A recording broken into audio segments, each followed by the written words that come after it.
আমি দাঁড়িয়ে রয়েছি সাতক্ষীরা জেলার সর্ববৃহত্তর বেলি ব্রিজের উপরে। এটি কিন্তু অনেকেই বলে যে চাপড়া ব্রিজ, অনেকেই বলে যে আশাসনী ব্রিজ, কিন্তু এটির মূলত নাম হচ্ছে আশাসনী ব্রিজ। আর এটি নির্মিত হয়েছিল 1996 সালে, যার দৈর্ঘ্য ছিল 740 ফিট এবং যার প্রস্থ ছিল 13.5 ফিট।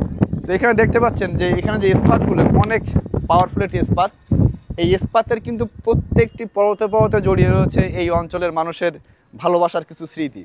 ব্রিজটি কিন্তু বর্তমানে একেবারেই কিন্তু নিশ্চিহ্ন হওয়ার শেষ প্রান্তে পৌঁছে গেছে। 1996 সালে সড়ক ও জনপদের মাধ্যমে ব্রিজটি নির্মিত হলেও বর্তমান সময়ে সরকারের গাফিলতির কারণে, সরকারের অবহেলার কারণে কিন্তু এটি বিলুপ্তির পাশাপাশি এখানে যে দামি দামি যে যন্ত্রাংশ ছিল সেটি কিন্তু এখান থেকে চুরি হয়ে যাচ্ছে। এটিকে দেখা, এখান থেকে যে পাইপগুলো ছিল দেখেন, নাটগুলা খুলে পাইপগুলো কিন্তু চুরি করে নিয়ে গেছে।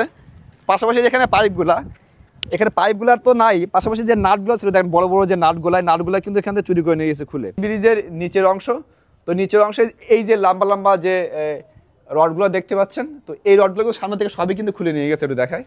তো প্রশাসনের নজরে কিন্তু এইটা আসছে কিনা আমি জানি না, তো অবশ্যই প্রশাসন এটা তদারকি করে দেখবেন যে কারা চুরি করে নিয়ে গেল। দেখেন বৃষ্টির জরাজীর্ণ থাকার কারণে, তদারকি না থাকার কারণে দেখেন বর্তমানে এটি কিন্তু মানে দিন দিন হারিয়ে যাচ্ছে সমস্ত পার্টসপাতি।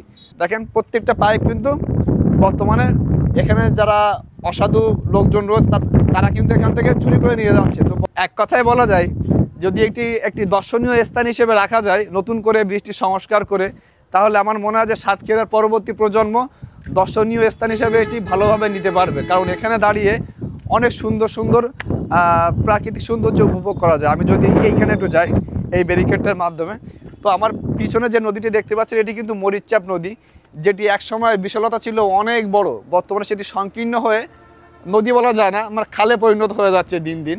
তো দেখেন এখানে সৌন্দর্যটা কিন্তু অনেক সুন্দর।